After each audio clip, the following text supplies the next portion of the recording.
आपने भी घर में नौकरानी रखी है या रखना चाहते हैं तो हो जाइए सावधान, क्योंकि एक नौकरानी ने 4 युवकों के साथ मिलकर एक घर में 45 लाख की चोरी की है और पूरे देश में लगभग 6 करोड़ की ठगी की है। ये तस्वीरें उसी युवती की है जो क्राइम ब्रांच के हत्थे चढ़ी है अपने गिरोह के साथ। इस गिरोह ने पूरे देश के अंदर लगभग काफी घरों को शिकार बनाया और 6 करोड़, समझिए 6 करोड़ से ज्यादा की ठगी की है और हत्थे चढ़े हैं क्राइम ब्रांच फरीदाबाद के। काबिले तारीफ काम किया है क्राइम ब्रांच फरीदाबाद ने। बात करते हैं क्राइम ब्रांच फरीदाबाद के अधिकारियों से, आखिर वे हत्थे कैसे चढ़े। और जैसा कि आप लोगों को भी पता है कि 27-28 की रात को हमारे जो पुलिस स्टेशन है सूरजकुंड, उसके ग्रीनफील्ड एरिया में सेक्टर ब्लॉक सी में रात को लगभग 12 बजे के आसपास एक लूटपाट की घटना हुई थी।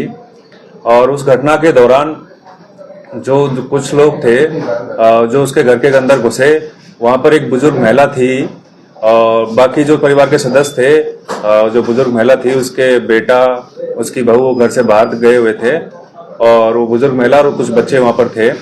तो उस दौरान हथियार की दम पर वो बुजुर्ग महिला को डरा धमका के वहां से लाखों के जेवरात और लूट है, कैश है, वो लूट के लेके चले गए थे। तो ये मैटर था 27-28 की रात को।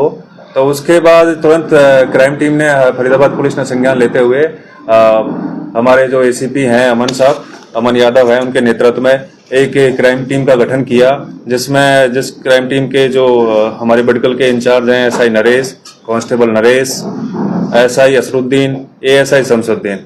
तो ये टीम हमारी जो गठित की गई और टीम ने त्वरित कार्रवाई करते हुए हमने वहां पर मौके पे पहुंचे, फुटेज चेक किए, वहां पर जो बुजुर्ग महिला थे उससे पूछताछ की और पूछताछ करते हुए हम जो लास्ट में जो आरोपी थे उन तक पहुंचे। और वो आरोपी हैं, वो एक नेपाल की एक गिरोह निकला जिसका जो सरगना है, जिसका उसका मुखिया है, उसका नाम है विवरण इस प्रकार है, शंकर भुल, ये इस गैंग का पूरा मुखिया है। और बाकी जो हमने इसमें जो 5 आरोपी जो गिरफ्तार किए उनका विवरण इस प्रकार है। इसमें जो महिला थी जो वहां पर नौकर का काम देख रही थी, वो 25 तारीख को मतलब 2 दिन पहले ही यहाँ पर नौकरी करना उसने शुरू किया था। वो एक प्लानिंग का हिस्सा था, वो इनकी योजना का हिस्सा था। इस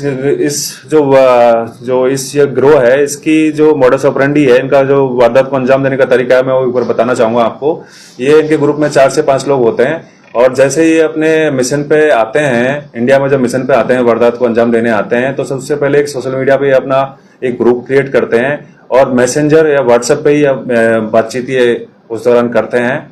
तो साथ में अपने एक महिला लड़की रखते हैं, उसको पहले किसी घर में जहां पर जरूरत होती है, जिस घर को ये टारगेट करते हैं, वहां पर उसको सर्वेंट के काम पर वहां पर प्लेस करते हैं। उसके बाद वो इन्फॉर्मेशन उनको पहुंचाती रहती है और उसको साथ साथ में जो महिला वहां पर जो काम करने के लिए जाती है, नौकर का काम करने के लिए जाती है, उसको ये पाउडर रूप में एक नशीला पदार्थ भी देते हैं और इससे कहा जाता है कि उसको खाने में मिला दिया जाए और जैसे मौका मिलता है खाने में मिला दिया जाए। जैसे ही लोग बेहोश हो जाएं तो लड़की है वो उनको सूचना दे देती है और ये आकर घर में और ये वारदात को अंजाम देते हैं। तो इस घटना में भी ऐसे ही हुआ था कि उस लड़की को पाउडर दिया था, लेकिन वो लड़की को उस पाउडर को मिलाने की जरूरत नहीं पड़ी, क्योंकि उस 26-27 रात को जिस दौरान ये घटना घटित हुई, उस दौरान ये जो घर के जो अधिकतर लोग थे वो बाहर थे, केवल बुजुर्ग महिला और बच्चे वहां पर थे। तो इन्होंने वहां पर फोन करके उनको सूचना देकर उनको बुला लिया था और वो ऑटो वहां से एक ऑटो करके लेके आए। 2 आदमी अंदर घुसे, जिसमें जो शंकर है और बल बहादुर है, ये अंदर घुसे। लड़की ऑलरेडी करिश्मा नाम से यहाँ पर काम कर रही थी, बाकी उसका वास्तविक नाम पद्मा उर्फ आरती है। तो ये 3 लोग अंदर थे, बाकी 2 लोग थे वो वेट कर रहे थे ऑटो में। फिर ये वारदात को अंजाम देके यहाँ से ऑटो में बैठ के फरार हो गए और उसके बाद इन्होंने दूसरी जगह ऑटो चेंज किया और उस दौरान फिर ये यहाँ से फरार होने की उसमें इंतजार कर रहे थे। इस दौरान इनको दिल्ली में पुलिस का कोई मूवमेंट दिखाई दिया, तो इन्होंने काफी जगह अपने ठिकाने बना रखे हैं, जो जहाँ पर इन्होंने अपने जो कमरे हैं वो किराए पे ले रखे हैं। तो जैसे नोएडा हुआ, गाजियाबाद हुआ, जयपुर हुआ, दिल्ली हुआ, तो वहाँ इन्होंने अपना सामान को छिपा दिया और दूसरी वारदात करने की दोबारा फिराक में थे। तो इस दौरान हमारी टीम को सूचना मिली और हमने इनको बदरपुर बॉर्डर से गिरफ्तार कर लिया। बाकी जो आरोपी हैं उनका विवरण इस प्रकार है। पद्मा उर्फ आरती उर्फ करिश्मा, ये लड़की है, 10वीं पास है और इसकी उम्र लगभग 20 साल है दूसरा जो इनका साथी था गिरोह का वो दीपक सिंह है, तीसरा है वो पल्लव राज है, चौथा बल बहादुर है और इनका जो मुखिया है वो पांचवा है शंकर भोल। ये सभी नेपाल के कैलाली डिस्ट्रिक्ट के रहने वाले हैं और जैसा कि इनसे पूछताछ में पता चला है कि ये पूरा जो डिस्ट्रिक्ट है इसके अधिकतर गांव हैं, अधिकतर लोग हैं इस प्रकार की घटनाओं को अंजाम देते हैं और वो अपनी वारदात का एली जो डेस्टिनेशन है वो इंडिया को ही चूज करते हैं। तो ये सभी कैलाली डिस्ट्रिक्ट नेपाल के रहने वाले हैं और इनकी उम्र लगभग 35 से 40 साल के बीच में है। बाकी इन्होंने काफी घटनाओं को अंजाम दिया है हमारे इंडिया में, लेकिन इनकी गिरफ्तारी पहली बार हमारे द्वारा ही की गई है। सर, तो दूसरी वारदात फरीदाबाद में ही देने वाले थे? जी, अभी इनसे पूछताछ की तो इन्होंने ये फिराक में थे कि पहले जो लड़की थी उसको दोबारा कहीं प्लेस करें, पहले रखी करके कहीं जहां संभावना होती है वहां पर उसको प्लेस करके दूसरी वारदात को अंजाम देने की इसमें फिराक में। गिरोह ने अब तक कहाँ मतलब सर इस तरीके से वारदात को अंजाम दिया? इस गिरोह की अभी तक जो पूछताछ में जो सामने आया उसमें दो वारदात फरीदाबाद की, 3 वारदात गुड़गांव की, 2 वारदात दिल्ली की, 1 लुधियाना की, 1 राजस्थान में जयपुर की। क्या वजह रहती है इनकी, ऐसे क्या करते हैं, मतलब इनके पीछे का इतिहास जाने तो क्या रहेंगे, पढ़े लिखे के? ये पढ़े लिखे की यदि हम बात करें तो सभी 10वीं क्लास से नीचे ही हैं सभी। कोई 8th क्लास पास है, कोई जो इसका मुखिया है वो 4वीं क्लास पास है, बाकी 8वीं क्लास पास, 10वीं क्लास पास। लूट का तरीका यही है, पहले नौकरानी बेचकर?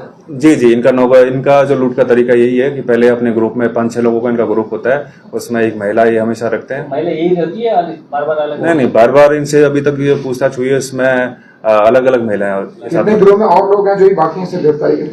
अभी हमने 5 लोगों को गिरफ्तार किया है, बाकी अभी इनसे अभी आज अदालत में पेश किया जाएगा, इनको पुलिस रिमांड लिया जाएगा। उसके बाद इनसे गहनता से पूछताछ की जाएगी और भी लोग जो योजना में शामिल हैं या किसी प्रकार से इन्वॉल्व है उनको भी फिर फर्दर प्लेसमेंट के थ्रू जाते हैं या डायरेक्ट जाते हैं? अभी तक हमारी जो इस पूछताछ में ये आया है कि इस मामले में जो सूरजकुंड में अभी 27 तारीख को 28 तारीख को जो घटना हुई है इसमें किसी प्लेसमेंट एजेंसी के थ्रू ये जो लड़की थी वहां पर काम करने के लिए नहीं गई थी। ये एक नेपाल का रहने वाला था, एक आदमी इनके जान पहचान वाला था, उसके माध्यम से ही इस लड़की को यहाँ पर काम करने के लिए भेजा गया। कितना रिकवर किया है सर? 45 लाख की लूट बताई जा रही है, कितना रिकवर होगा? अभी रिकवरी इसमें कुछ नहीं हुई है, आज पुलिस रिमांड लिया जाएगा। पुलिस रिमांड लेने के बाद में जो भी आगे की कार्रवाई है, रिकवरी वेपन भी इन्होंने वारदात में यूज किया था और वो भी अभी रिकवर नहीं हुआ है। जब आज रिमांड लेने के बाद में उसको रिवर किया जाएगा। और भी जगह एफआईआर दर्ज है इनके खिलाफ? कहाँ पर? और भी जगह एफआईआर? जी, मैंने बताया कि गुड़गांव में 3 वारदातों को अंजाम दिया है जहां मुकदमे दर्ज हैं। बाकी दिल्ली में 2 मुकदमे दर्ज हैं, 1 मुकदमा जयपुर में दर्ज है, 1 मुकदमा लुधियाना में। वहाँ पहले गिरफ्तारी नहीं हुई इनकी मैं आपको बताना चाहूंगा, इनकी फर्स्ट टाइम इंडिया में पहली बार गिरफ्तारी हुई है और वो भी फरीदाबाद पुलिस के द्वारा। कौन सी क्राइम ब्रांच से किया है सर? भड़कल सुना हुआ NIT बता रहे थे? जी, NIT भड़कल।